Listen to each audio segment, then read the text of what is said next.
For the first 22 years of my life, my path was perfectly laid out before me.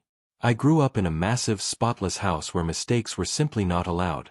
Before we continues, please subscribe and leave a comment telling us where you're watching from. Your support helps this powerful, life-changing story reach the world. My parents were both highly successful, and they expected me to be exactly like them. They did not care about my hobbies or my passions.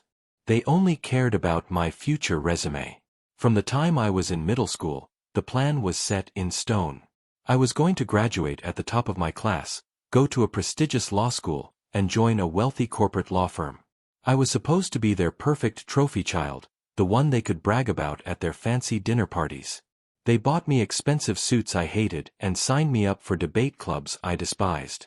I went along with it because I wanted to make them happy. I wanted them to be proud of me.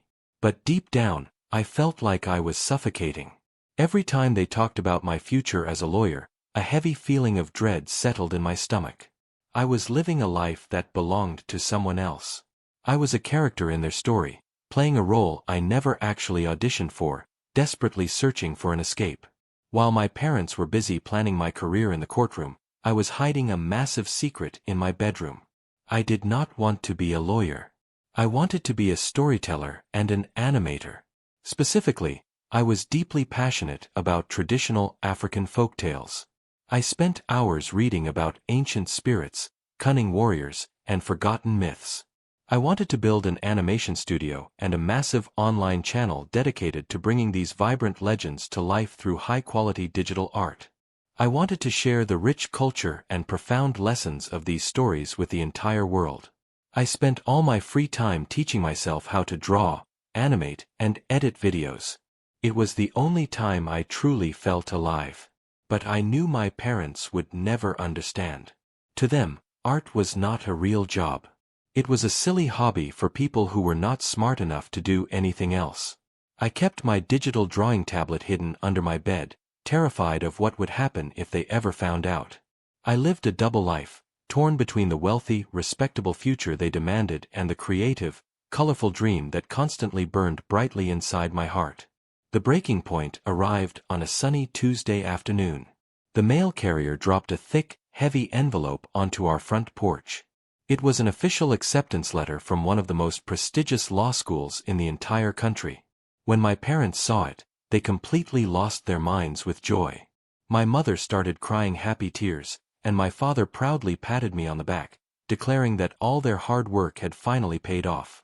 They immediately started calling our relatives to brag about my amazing achievement. But as I held that expensive, heavy paper in my hands, I felt completely sick to my stomach. It felt like I was holding my own death sentence. If I accepted this offer, I would be locked into a miserable career for the rest of my life. My animation dream would die forever. I knew I could not go through with it. I had to tell them the truth, no matter how much it hurt. I spent the rest of the afternoon pacing around my bedroom, rehearsing what I was going to say. I gathered every ounce of courage I had in my body.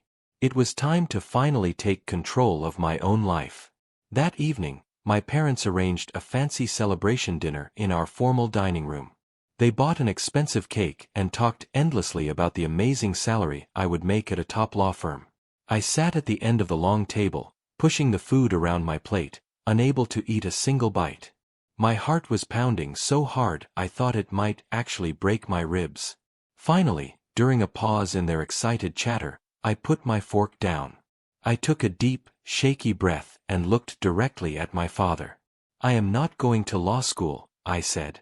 My voice was surprisingly steady, but the words hung in the air like a heavy dark cloud. The room went completely, terrifyingly silent. My mother stopped cutting her cake. My father slowly lowered his glass of water, his smile completely vanishing from his face.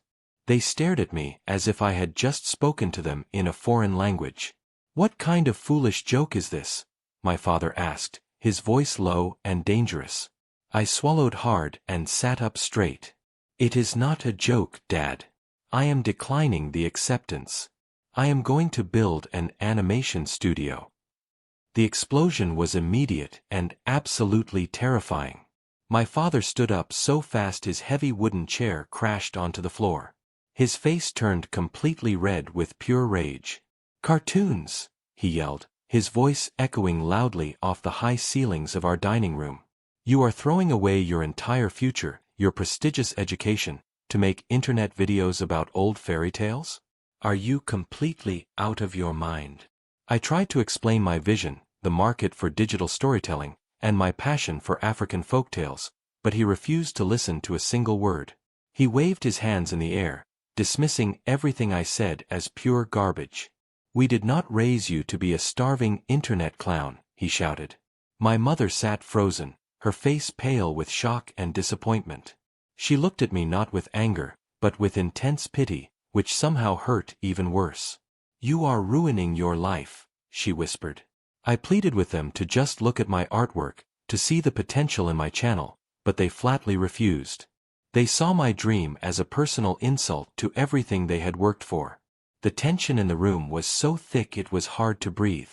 Then came the absolute worst part. My father walked over to me, pointed his finger right in my face, and delivered the ultimate ultimatum. "Listen to me very carefully," he said, his voice deadly serious. "If you walk out that door to chase this childish fantasy, you are entirely on your own. We will not fund a failure. I will cut off your bank accounts. I will stop paying your phone bill. You will not receive another single penny from this family. You will have no financial support, no safety net, and no home."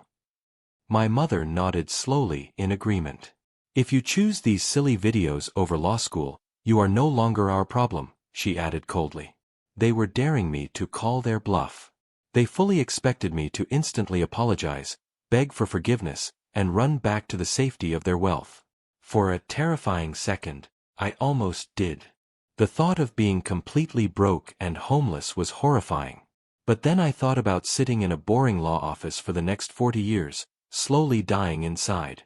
I looked at my parents, realizing their love was completely conditional. "Okay," I said quietly. "I accept your terms." I walked straight up to my bedroom and grabbed an old duffel bag.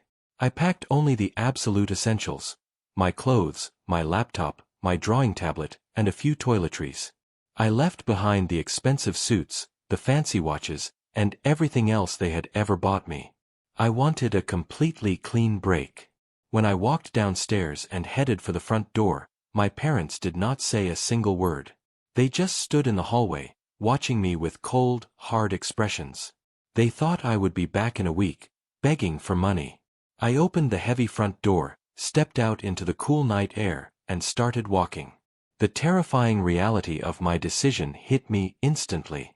I was 22 years old, completely cut off from my wealthy family, with barely any money to my name. I spent the first 2 nights sleeping on the uncomfortable couch of a very kind college friend. By the end of the week, I managed to find a tiny, cheap room to rent in a rundown house shared with 4 other loud, messy roommates. It was the size of a small closet, but it was mine. My new, difficult life had officially begun. The transition from a life of total luxury to a life of absolute poverty was completely brutal.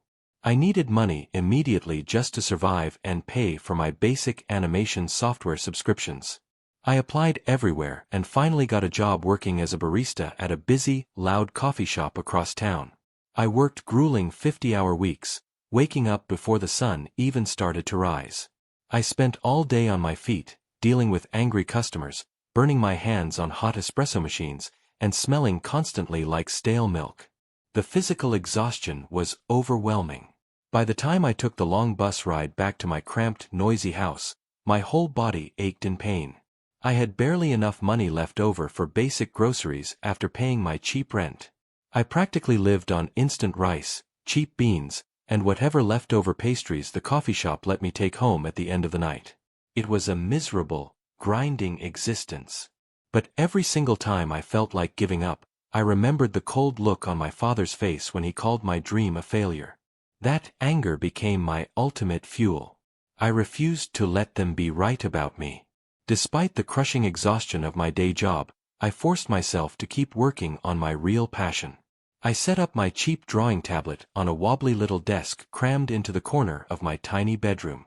This small, sad corner was the very beginning of my production studio. As soon as I got home from the coffee shop, I would wash my face, drink a massive cup of cheap instant coffee, and sit down at my desk. I put on my headphones to block out the noise of my loud roommates and completely immersed myself in my art. I began meticulously researching, scripting, and sketching out the characters for my African folktale channel. Every stroke of my digital pen brought the ancient spirits and brave warriors closer to life. I poured all my pain, my frustration, and my hope into the vibrant colors and fluid animations. My old computer was incredibly slow, and the software constantly crashed, but I refused to stop. I was building my empire pixel by pixel, entirely on my own. It was a slow, agonizing process, but with every completed frame, I felt a deep sense of pride that my parents' money could never buy. The nights were always the hardest part of my new life. While normal people were sleeping comfortably, I was locked in a brutal battle against my own tired body. My most productive hours were between midnight and 3 in the morning. The house was finally quiet, and I could focus entirely on drawing my characters frame by agonizing frame. My eyes would burn from staring at the bright computer screen, and my hand would cramp violently from holding the digital pen for so long.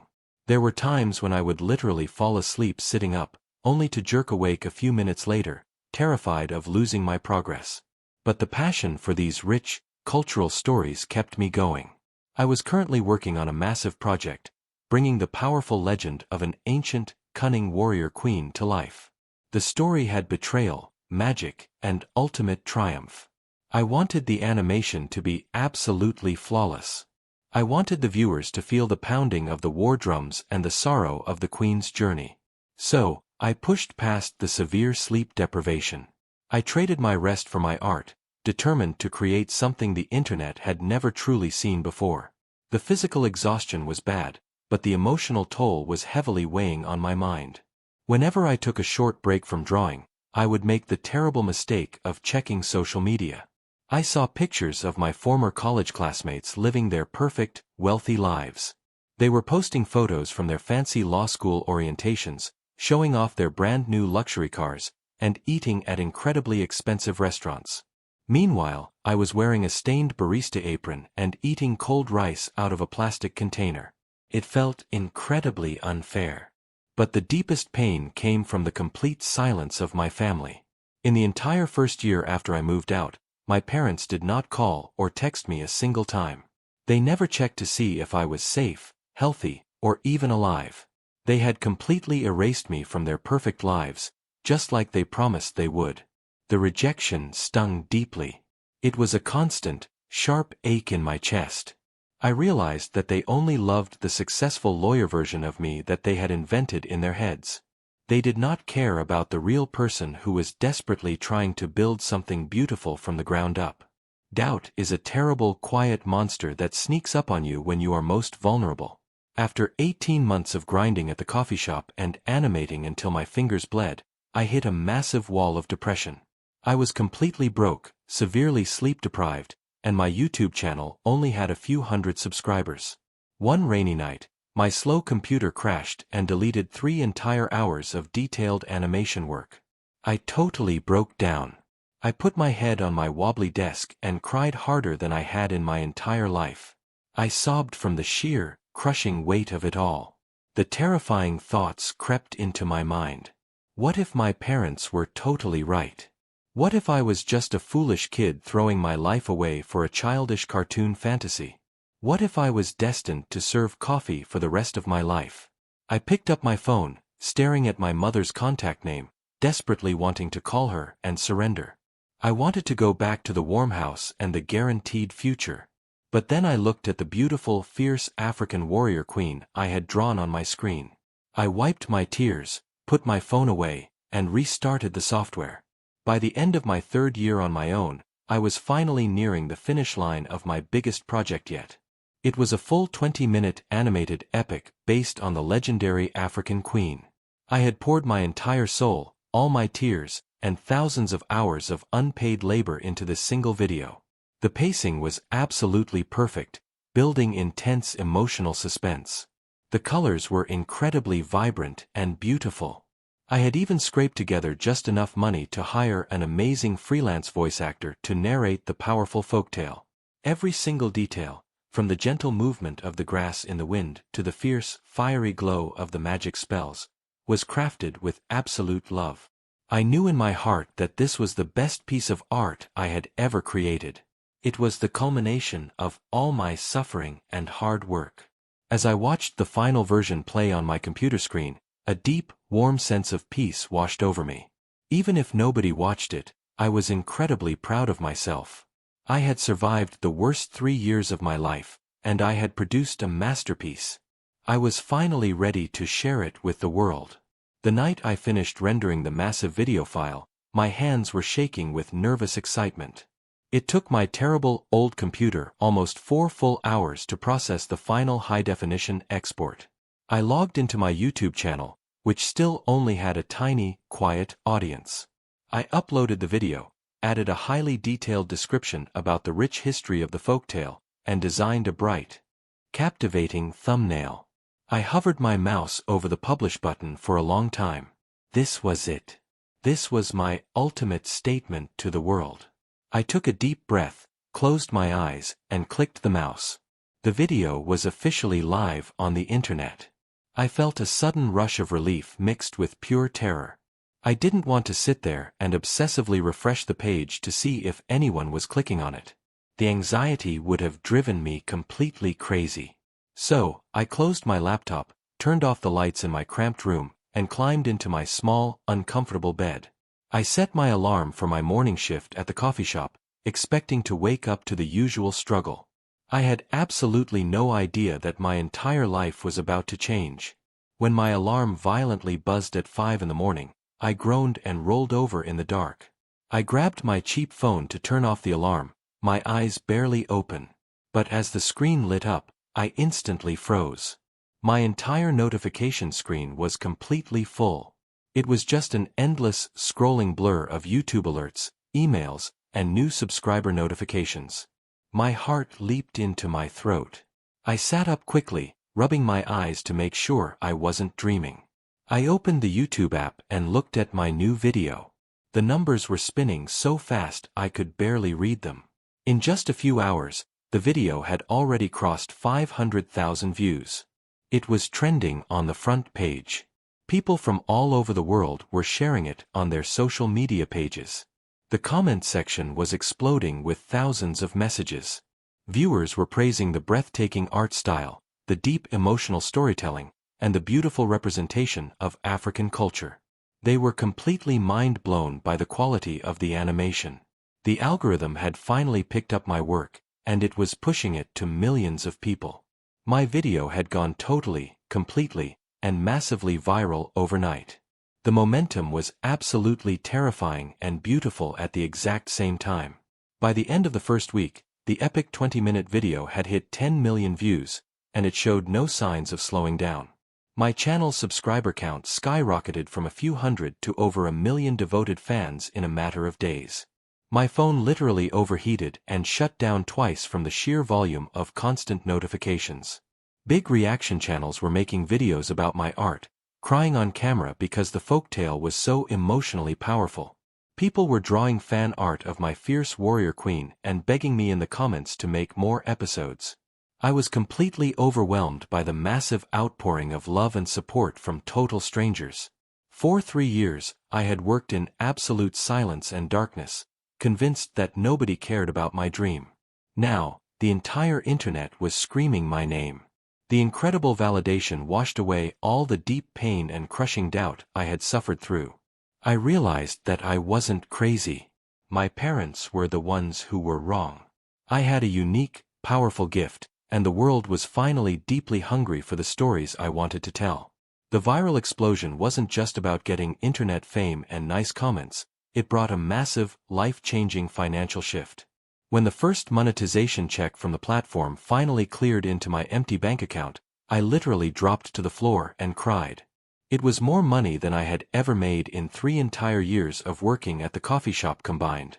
The very next morning, I walked into the busy cafe, handed my stained apron to my shocked manager, and quit my job on the spot. I was finally completely free. I immediately moved out of that terrible, noisy house and rented a beautiful, quiet apartment with huge windows and plenty of natural light.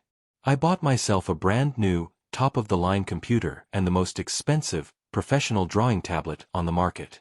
For the first time in years, I went to a nice grocery store and bought fresh, healthy food instead of cheap instant noodles. I could finally breathe without the heavy, crushing weight of poverty pressing down on my chest. I had successfully built my own safety net entirely from scratch. I was my own boss now, and my tiny, hidden animation studio was rapidly becoming a highly profitable reality.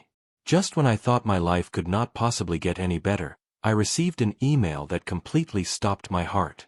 I was checking my business inbox when I saw a message from a verified, highly recognizable corporate address. It was from a senior development executive at one of the biggest, most famous streaming platforms in the entire world. I opened the email with shaking hands.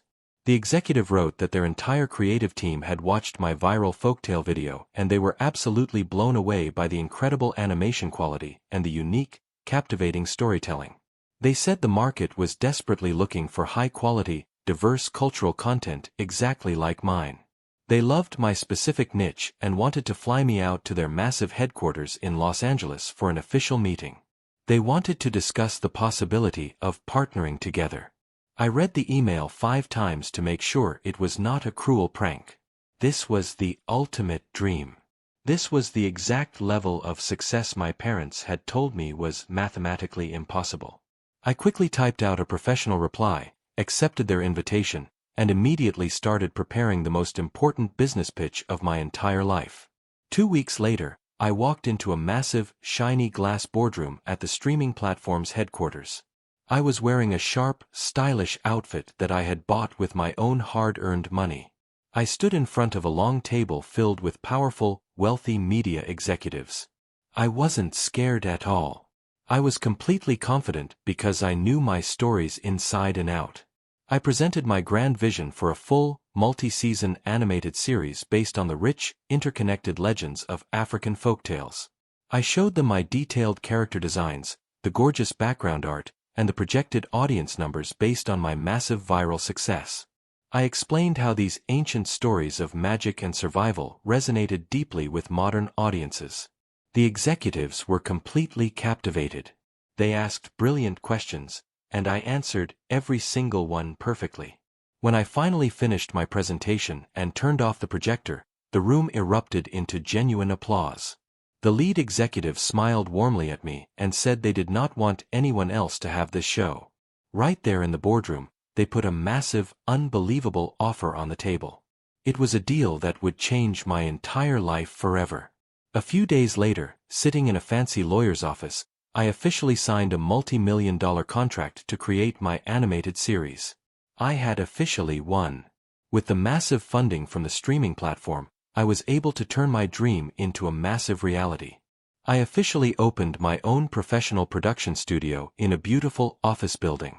I hired a brilliant team of talented artists, writers, and sound designers to help me bring the folktales to life on a massive scale. I was no longer a starving artist drawing in a closet. I was a wealthy, successful showrunner and a CEO. The media quickly caught wind of my incredible rags-to-riches story. I was suddenly being featured in major digital media magazines and popular entertainment blogs. Reporters loved the inspiring narrative of a young creator who built an independent empire from absolutely nothing. My face, my real name, and my